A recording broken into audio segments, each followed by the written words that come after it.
Hey folks, this is the Shintaido of America podcast. I'm David Franklin. Connie Borden, Shintaido instructor and advanced practice nurse with 28 years experience in hospice and palliative care, is our guest today on the Shintaido of America podcast. Connie has led a Bay Area nonprofit hospice as executive director and worked on inpatient services as a palliative consultant. She has presented Cycle of Life, the use of movement for life review at the first and second global conferences for end-of-life care. Additionally, she and HF-Ito presented Shintaido for Caregivers for a period spanning 10 years at several San Francisco and Bay Area hospices. So that's who I'm going to be interviewing on this, episode 12 of season 2 of the Shintaido of America podcast, which is what you're listening to. And Shintaido, in case you haven't heard of it, or you've heard of it but aren't very familiar with it. Personally, I've been practicing this truly amazing form of body movement since 1983. It was invented in Japan in the 1960s by a group of artists, actors, and martial artists. It's dynamic, playful, and creative, a holistic health exercise for all kinds of bodies, and it can be a way to open up to deeper connections with the natural world, within ourselves, and with our communities. But, as I said a few episodes back, that's just a simplification. When we dropped episode 11 of season 2, I issued a little challenge to you, listeners, which I'm going to remind you of. Send in your definitions or phrases that describe Shintaido for you in about 40 words or less.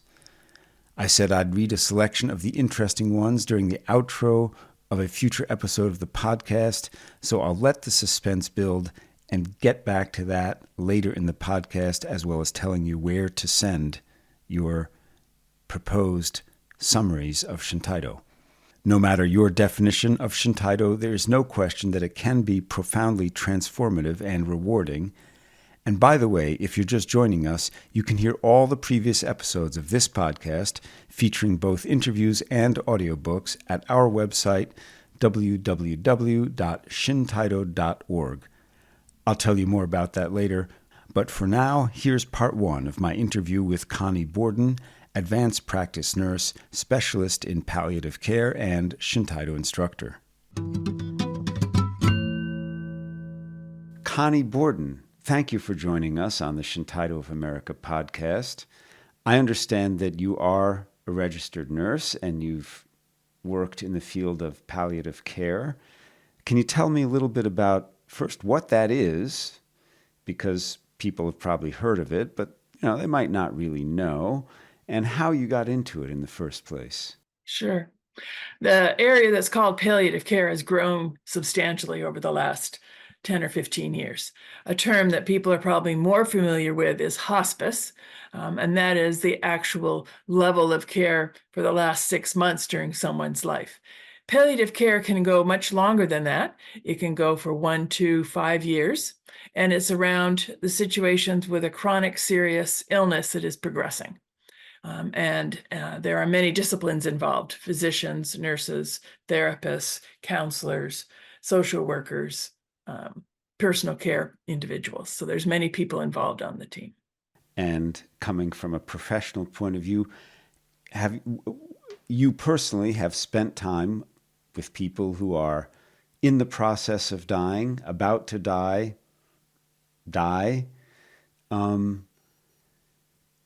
I think I want to ask if that has impacted your own feelings about mortality and kind of the meaning of life, if I can say that, or let's say how to best use the time we have. Absolutely. Absolutely. And all of those items. If you talk to any person involved, almost to the individual, they will say that it's been their own personal encounters with death and dying that led them into the field. So for me, my mother died first, and then 10 years later, my father died. And both of those very intimate family relationships were what shaped my interest. In companion with that, my career in nursing and as a nurse practitioner, I was seeing many individuals, and I remember seeing one individual, she was 18, and another individual who was 100, and they both were dying within the next couple of months. That was very significant to me to see that spectrum. From there, I moved into being an executive director for a hospice organization, and that definitely broadened my horizons of incorporating spirituality into my own life and seeing how care can be delivered to people who are imminently dying, as well as people who are chronically and seriously ill.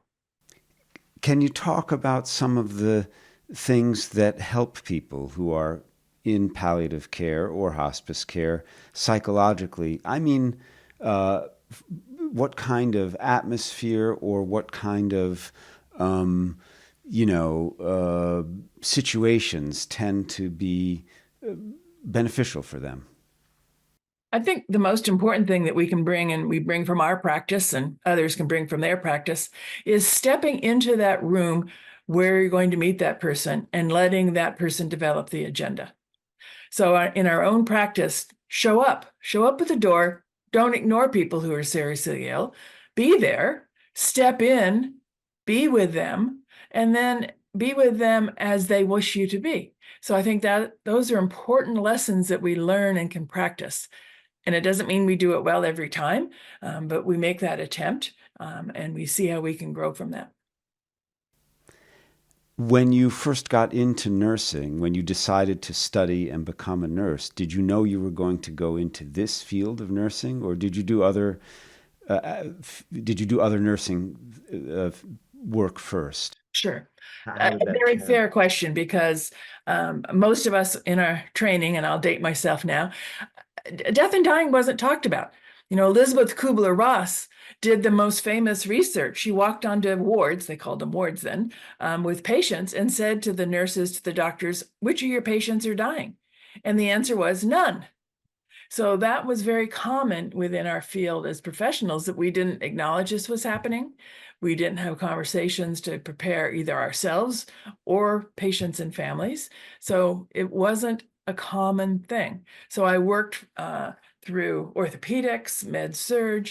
Then as I worked in ambulatory care, I got more and more exposure. Time went by. I saw individuals who were sick. I had individuals and clients, patients who did die.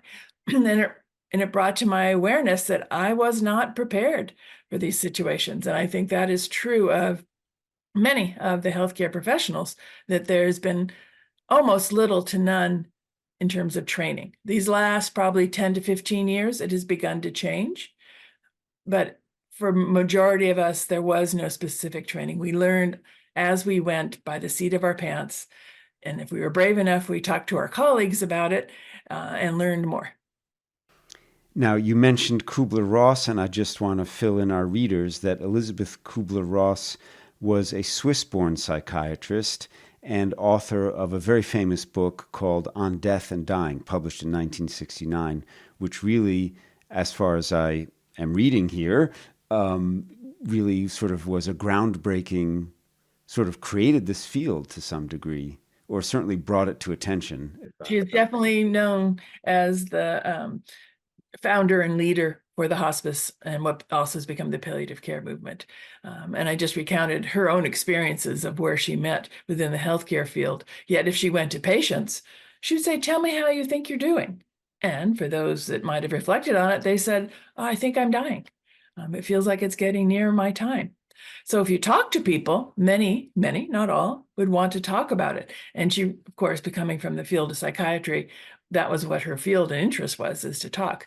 She certainly was not necessarily well received within the healthcare professionals. And I think that's another translation for people who do a lot of other kinds of practice, is you don't necessarily always get received well in the time that you're doing the work.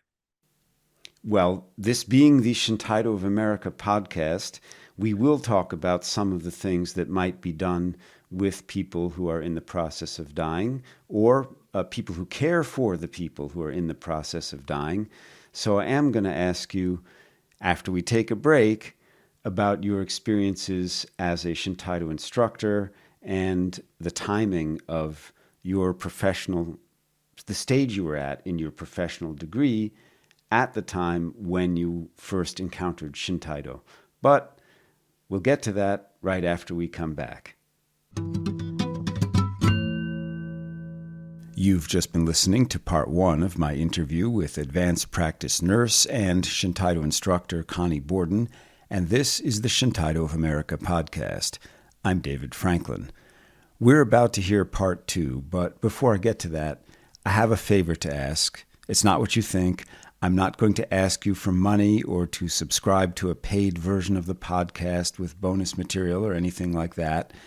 Actually, I am going to ask you for money later, but right now, that's not what's important. What's important is, if you're enjoying today's podcast, the most important thing you can do to help out is to tell people about us. I want to give a big shout out. Yes, that kind of shout out. But also the other kind of shout out. That is a big thank you, an acknowledgement of appreciation to those of you who have already shared the podcast on social media. Thank you. And also to those of you who are going to share it, which I hope means everybody who can hear the sound of my voice. Also important, a shout out to people who gave us a good rating on whichever podcasting app you're using. That also helps us a lot. So, if you haven't done that yet, it really doesn't take long. It would be great if you could just hit the pause button and do that right now. Just share the podcast on social media and give us a good rating on your podcast app, and then hit play again. I'll wait.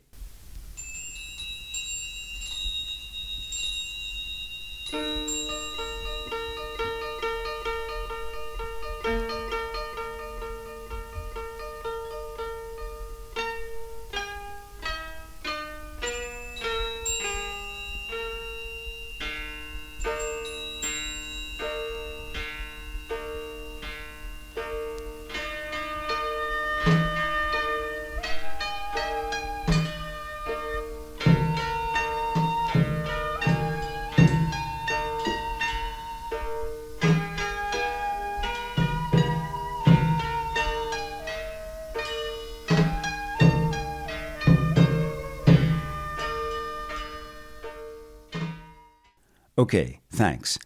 On with the show. Welcome back. We're still here with my guest, nurse and Shintaido practitioner and instructor, Connie Borden. I won't bore you with all of her credentials. She is on the International Technical Committee, the Shintaido of America Technical Committee, the Shintaido of America Board of Directors, and you may have heard or seen her name in print because you possibly got some emails from her haranguing you to join Shintaido of America, which I highly recommend. But besides that, Connie is a Shintaido instructor, and that's what we're going to talk about. So Connie, what I wanted to ask you was the story of how you first encountered Shintaido, what impression it made on you, and at that time, where were you at in your nursing career at that moment? Thank you, David. I appreciate the questions. So I was 32. I was just finishing getting my master's degree in nursing. So I had been working both as a RN and now was getting master's prepared. So 12-ish years into my career. And I am known also for being the only person who ever joined Shintaido from the Japanese cherry blossom festivals that are held here in San Francisco. So I saw the demonstration on the platform in Japantown. They were doing a bow presentation, and I was just stunned and amazed to see the bow techniques that were being done.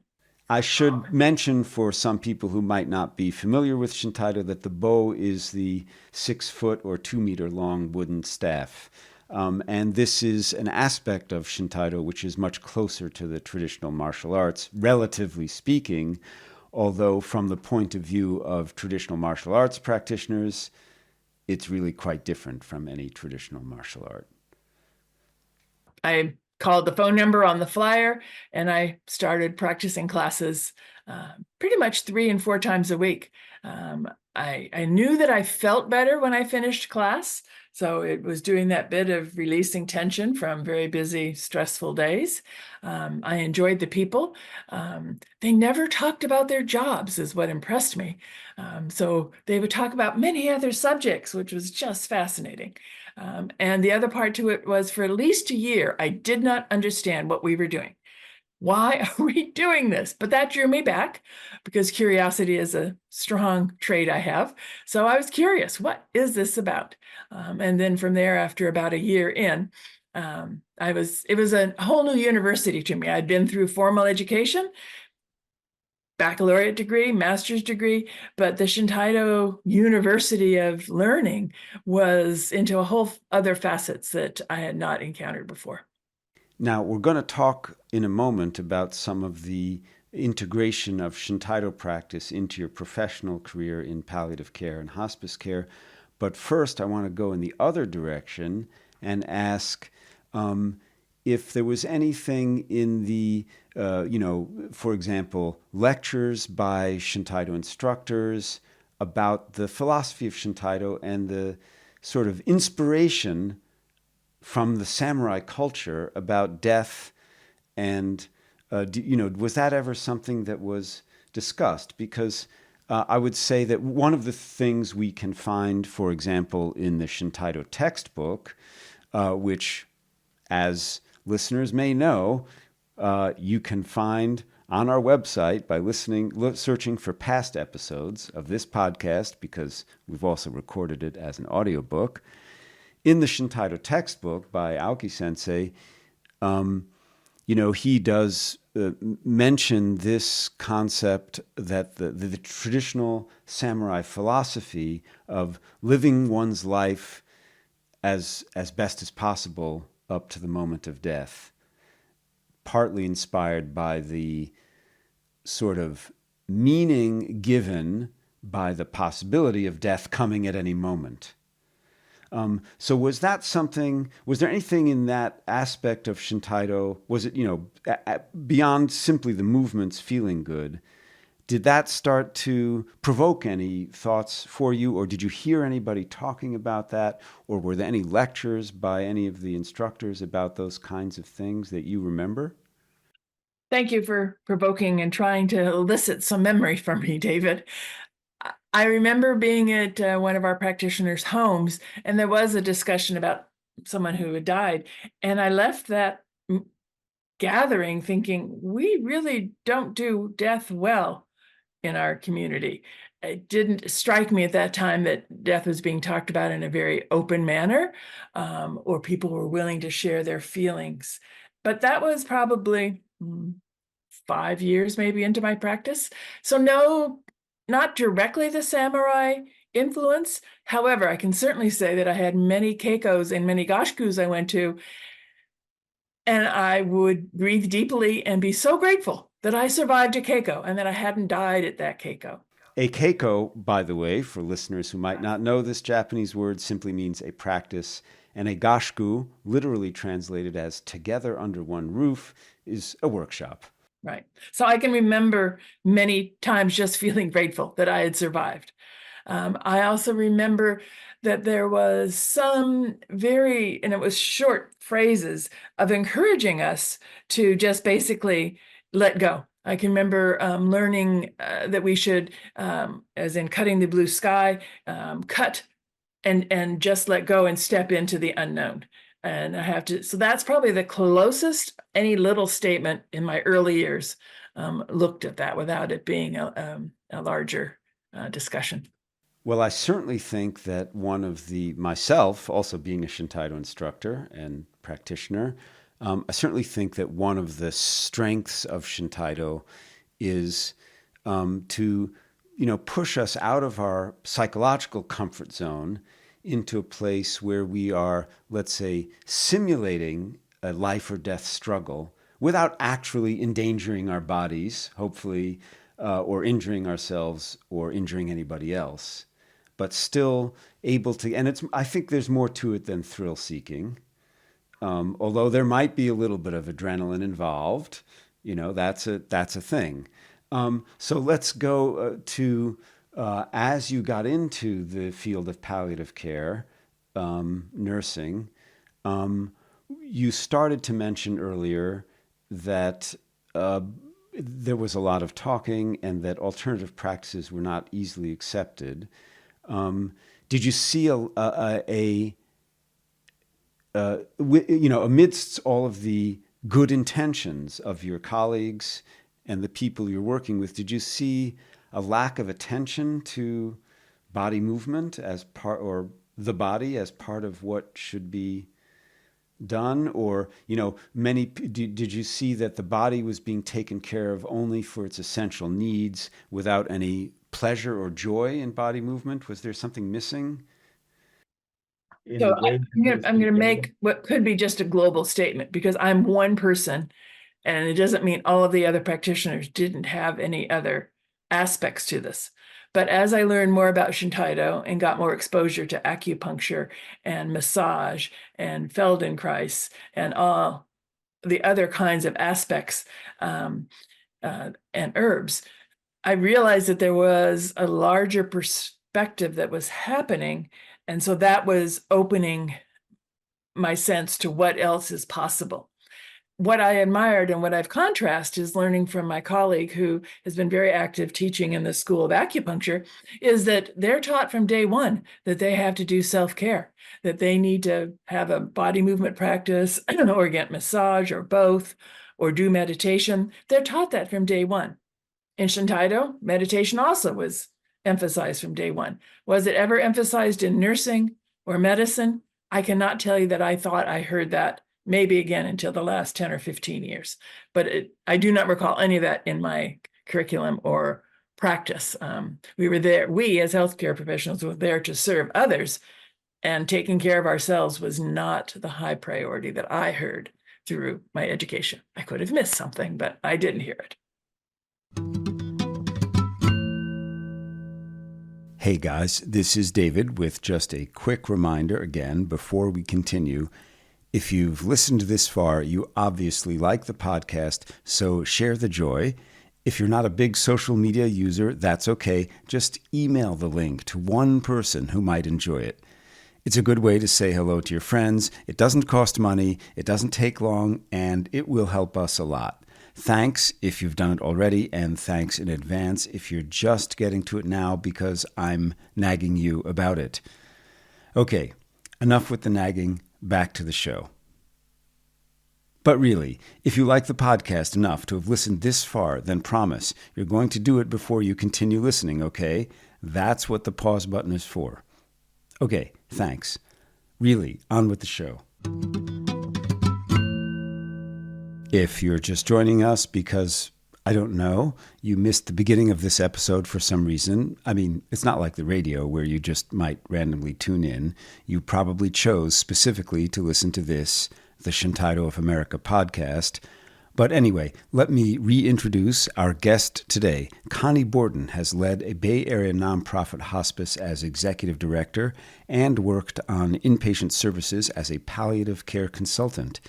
She has presented Cycle of Life, the Use of Movement for Life Review at the first and second global conferences for end-of-life care, and she and H.F. Ito presented Shintaido for Caregivers for a period spanning 10 years at numerous San Francisco and Bay Area hospices.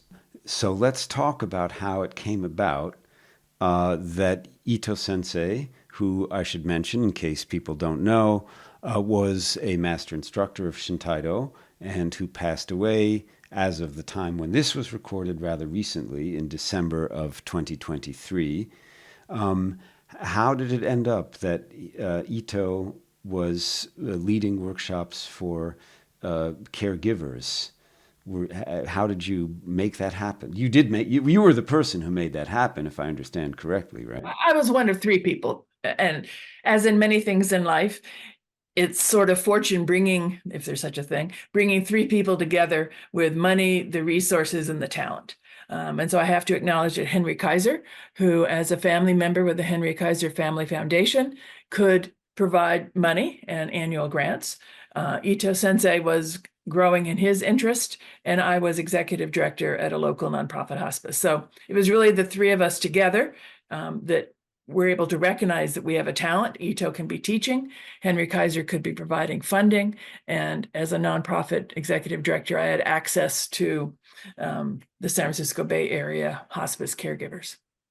I should mention for listeners who might not know the name that Henry Kaiser, besides the connections you mentioned, is a quite well-known experimental musician and a Shintaido practitioner who we hope to interview on this podcast in the future. I can't make any promises, but we'll see how that goes. So can you talk a little bit about the concrete, like what happened actually as Ito interacted with and led this workshop?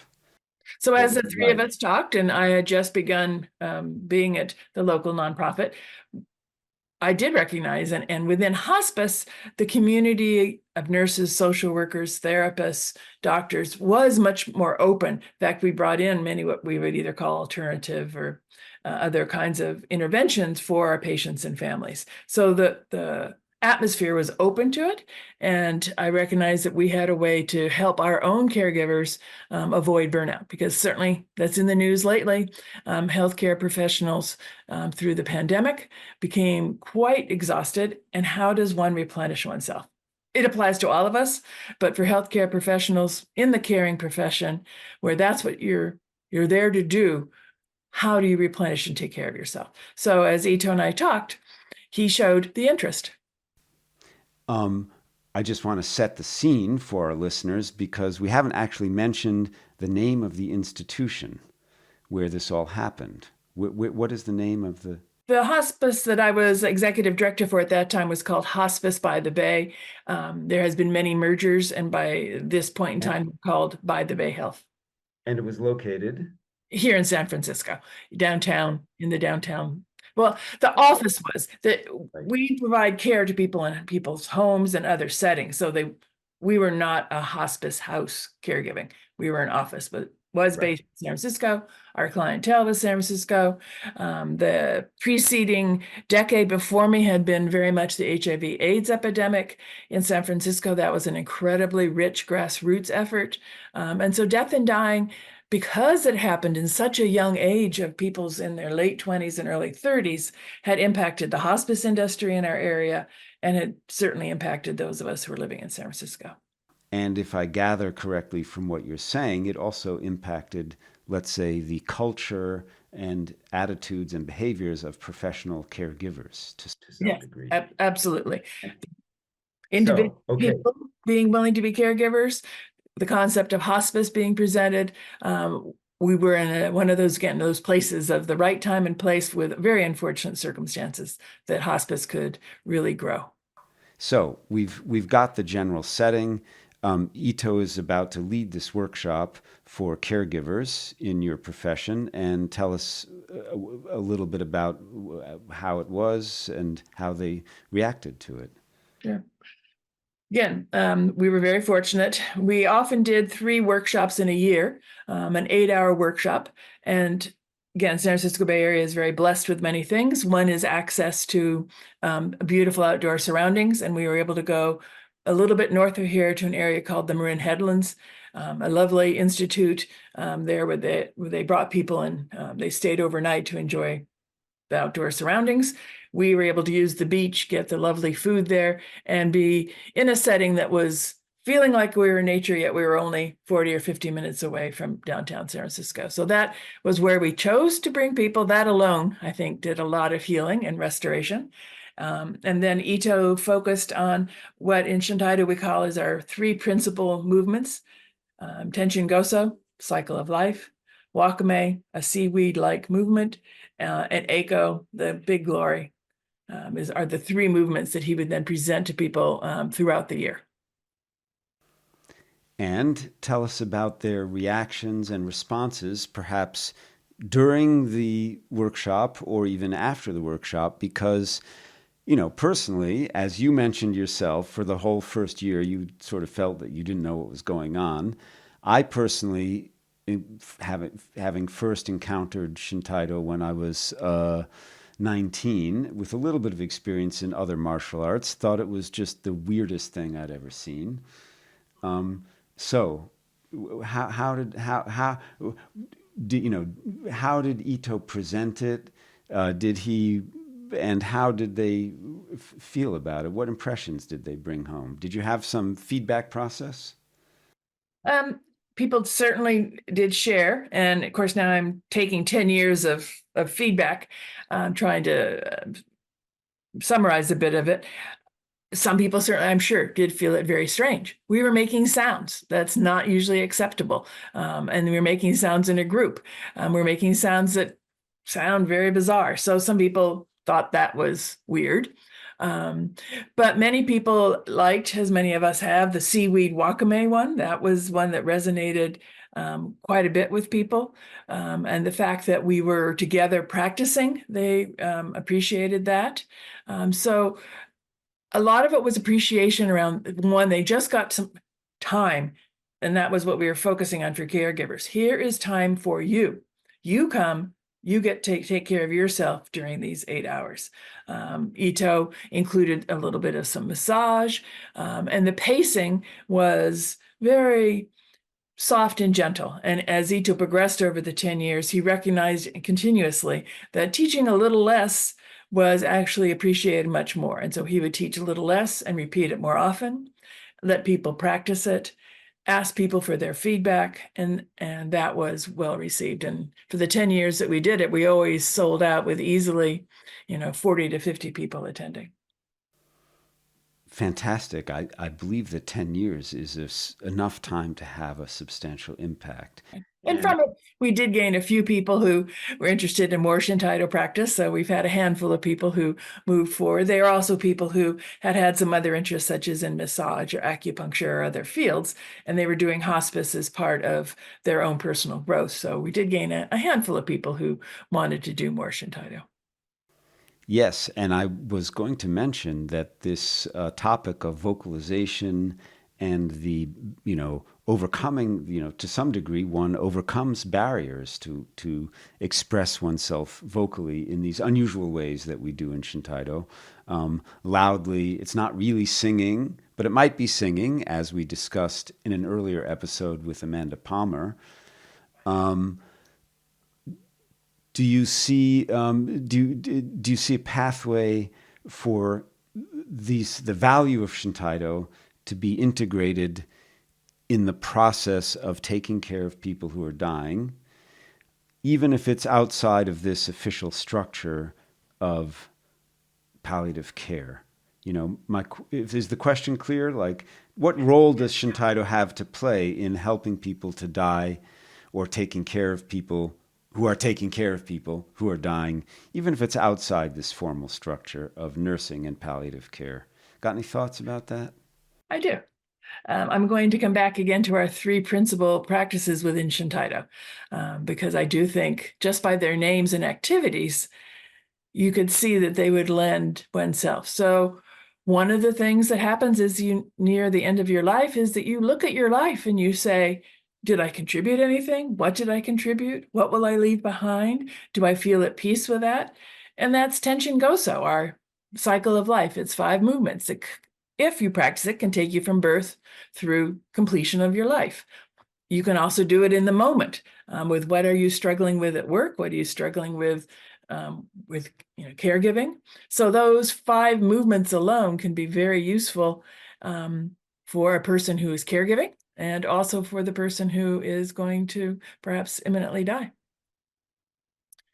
Other ones to that, wakame. So how to be with a person and how to touch them. I mean, Irene Smith, who also knew Ito, really resonated with the practice of wakame. We call it seaweed. She would call it wind and wheat, because not everybody was at an ocean. But that sense of how to touch a person, how to respond, how to feel their response is so important when you're moving in to care for someone who may be in pain. Maybe they're anxious. Maybe they don't do well with strangers. Maybe they don't do well with this intimate touch that you're going to have to provide. So learning how to touch and wakame is a great way to teach us and get feedback from another person about one's touch. Well, this asks question of touch and lack of touch was something we certainly discussed on the episode with massage expert and teacher David Palmer, which listeners may also want to find on our website. So I understand very clearly what you're talking about is the need in many people's lives for some kind of physical contact, which is not eroticized, but might be, in a sense, intimate. And I think this relates very much to the so-called loneliness epidemic, which I've been reading about.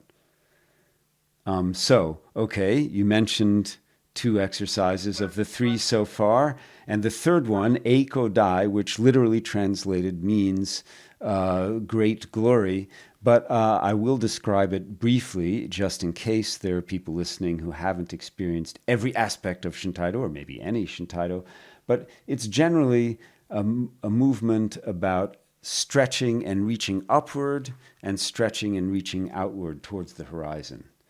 And maybe at the beginning, before all of that starts, allowing one to, beginning actually by relaxing downward. So that gives a summary of what we're talking about. In case someone has never seen it or experienced it, they might be able to imagine this, let's say, extension and opening of the body from very deep down to rising up to directly above, and then changing the focus continuously towards the distant horizon. So that's the I think you describe it very well, David. And where it can, and again, each person's going to have their own life and their own reflection, but Ito would speak about often sitting at someone's bedside and not physically doing a movement, but in his own mind, or maybe suggesting it if the person knew it, that let's do Eiko together.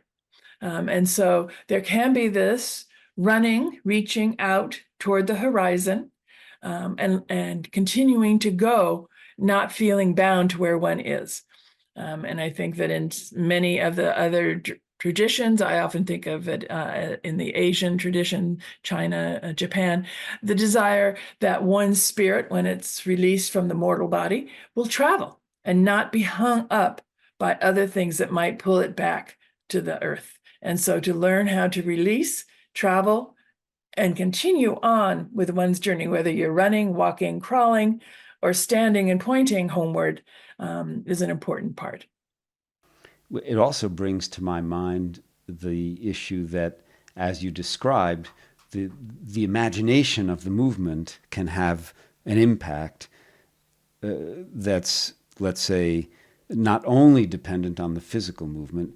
And of course, use of imagination and image work, such as the name, Seaweed Exercise, for me also calls to mind the artistic aspect of Shintaido. Using our imaginations, using image work to, in some way, engage and connecting that to the body, even if the body is not necessarily physically moving. We're imagining physical movement. I think you touch on one that's very universal amongst many, many, many traditions, and it's about the mind. And for Shintaido, what we strive to do is that by moving the body, we calm our mind and we unify our mind and body together so we're more harmonious. Other people will practice other traditions, but it is that goal of how do you not empty your mind, because I don't think that's possible. You simply calm it and you let events go by without feeling attached or being dragged by them, and it's always a lifelong process. But Shintaido, because it can be more physical and vigorous, gives you a way to enter in to that piece of studying your own mind. Connie Borden, it's a pleasure to talk with you. Thank you for joining us on the Shintaido of America podcast. Thank you, David. This is the Shintaido of America podcast. You've just been hearing my interview with advanced practice nurse and Shintaido instructor Connie Borden, and I'm Shintaido instructor David Franklin.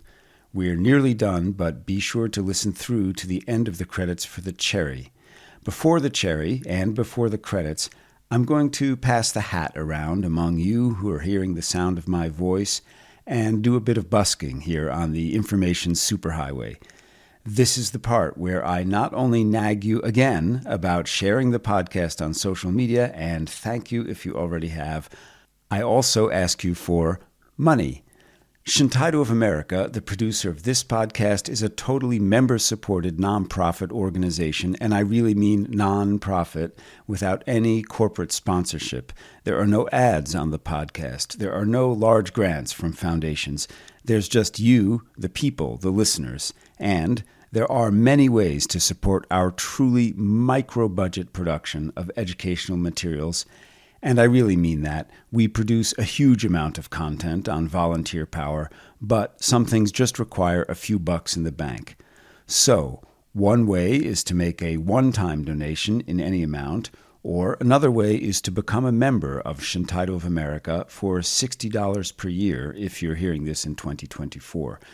That's just $5 per month, and if you can afford that, it would mean a great deal to our hardworking team. You can do that, sign up for our free email newsletter, and also find all kinds of free educational resources at our website, where you can also find all the previous episodes of this podcast, which is www.shintaido.org. That's www.shintaido.org. That's whiskey.Sierra Hotel India November Tango Alpha India Delta Oscar Romeo Golf. Got it? Our email address is podcast@shintaido.org. And you can also find us on Instagram, on Facebook, and on YouTube by searching for Shintaido of America.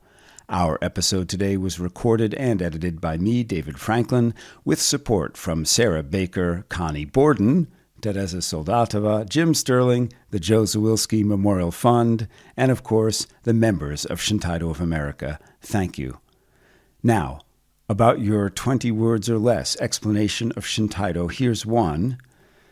Shintaido addresses some of the illnesses of modern life, such as feelings of alienation and loneliness, stress and fear, or lack of contact with the natural world, and treats these conditions as the enemy rather than treating other people as enemies.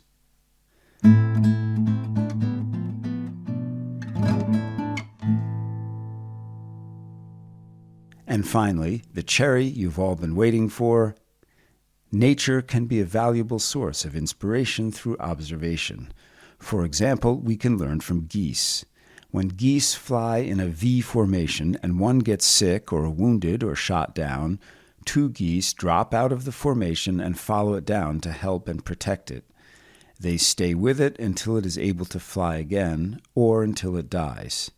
Then they launch out on their own with another formation or catch up with their original flock. The lesson: if we have as much sense as geese, we too will stand by each other in difficult times as well as when we are strong.